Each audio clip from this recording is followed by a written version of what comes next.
Good morning, Carolyn, or Caroline. Sorry if I'm mispronouncing your name. So you were asking questions about turbulence and being scared of flying, and I thought maybe I could help with that. Okay, so we're going to tackle this in two parts. One, I'm going to talk about turbulence itself, what that means, and what that entails as a pilot, how we avoid that and mitigate that. And the second thing, I'm going to talk about the news and the media, because you mentioned the fear mongering, which I'm glad you brought that up. To start off with turbulence. So just to tell you about my background, I've been a professional pilot for about 7 years now, I think. I've been flying long before that. My background is in engineering. So I went to school for chemical engineering. Point being, I studied a lot of fluid flow type of classes and did a lot with that. And that's what I did in the Navy. I worked a lot with fluid flow, being an engineer in the Navy. What that means is that the fluid dynamics that's involved with water is really mathematically the same that's involved with air.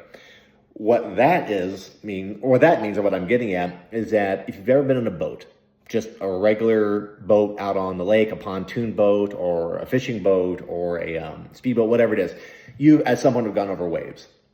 So those waves are differences in the water. It's like this. It's the same in the air. And the difference being, the only difference is that it's scarier because you can't see it. Somebody can see a wave and look at that wave and understand, like, oh, that's a wave. You can't see it in the air.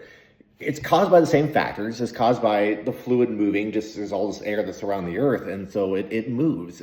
The reason being is due to uneven heating and cooling of the earth's surface. In fact, there's different types of surfaces. There's water, trees, grass. The sunlight hits it and they retain heat differently, and there's all these different rises and falls. But again, point being, it's an airplane or an aircraft, any kind of aircraft, going through turbulence. It feels the same as a boat going through a wave in the water. A boat doesn't care about the waves. An airplane doesn't care about turbulence. So you're putting along, and the planes you're flying in are probably a lot bigger than this one, but this is one of the things I use for instructing, is one of my instructional aids. So there are these waves, right? And the airplane goes through it and does this, and it feels uncomfortable. Maybe it's not your favorite thing, but it doesn't hurt anything. And if you're thinking, okay, well, there's levels of turbulence, right? There's light turbulence, there's very bad turbulence, and there is a limit to the amount of turbulence that a given aircraft can take. Just as, again, back to the boat analogy, there is a given size of wave that a boat can take before structural issues start being a thing. Pilots were trained heavily to avoid that. There's different technical terms for different levels of turbulence. But suffice to say, like the extreme ones or the really bad ones, we stay out of. Those are really only associated with thunderstorms typically, or very bad, very adverse, very clearly bad weather that we try to. It's not that we try to stay out of those. It's that we do stay out of those. We stay far away from that level of turbulence. Even stuff like light turbulence, just for passenger comfort, we are trained and encouraged and all but mandated to stay out of as well. So we have things called PIREPs. Now that's short for pilot reports, meaning as I'm flying through, and I'm going to be doing this later today, I'm heading down to Texas today on the jet, meaning what we do is we call air traffic control, it's called center at that point, and we say, hey, we ask for ride reports, any ride reports up ahead. And they say, oh yeah, some guy reported, we'll say continuous light turbulence at 35,000 feet.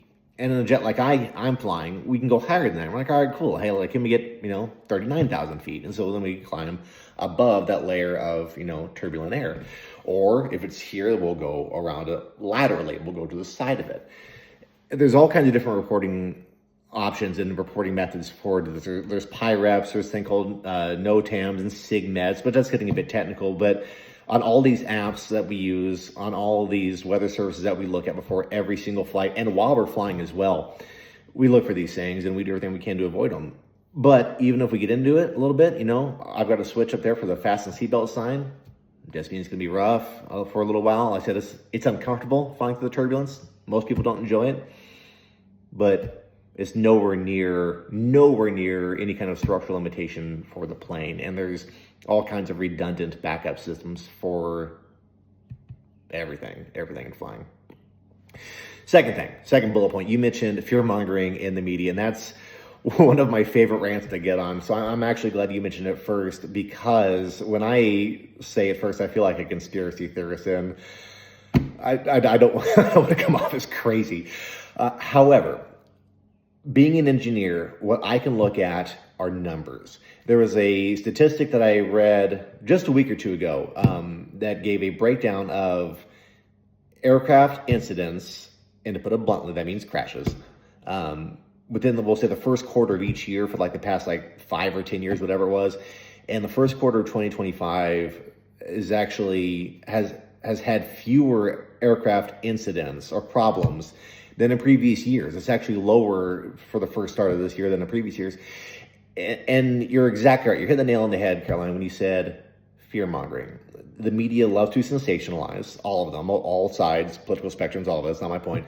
The media loves to sensationalize. It drives up views. They want you to be scared. They want you to keep watching. And there's this great post that I've got saved on my phone. I actually plan on posting here in a few days of, there's some guy without a phone staring at a waterfall somewhere, blissfully unaware of how scared he's supposed to be. You know, and just, I try to stay off the news as much as I can. So it's really easy to get wrapped up in the media and the posts and all the news articles and stories. But if you look at statistics, and again, being from an engineer background, I love statistics because numbers don't lie. Numbers aren't biased. You can see that aircraft incidents are actually down as far as being in previous years. There's been a very unfortunate but high profile ones that have happened this year that has been put in the forefront of everyone's minds. So aviation still is one of the leading safest ways of travel. Again, looking at statistics, you can see how flying is safer than driving statistically, and that's a wonderful thing. And I know I'm biased. I do this for a living. I want people to fly, but I do love aviation. I'm a true nerd for this stuff. I mean, obviously, this is an airplane toy that I have in my closet for teaching, for moments exactly this, because I'm an instructor as well. So I hope this helps. As I said, today's post, this morning's post, I actually was inspired by you. I had that kind of in my head, and I thought, oh, okay, I'll make that for Caroline. And didn't tag you in it. I don't want to embarrass you. I don't know, what you're all about. But again, Caroline, hope this helps, ma'am. I hope you have a wonderful day. If you have any more questions about this, please, by all means, ask them here. Happy to help.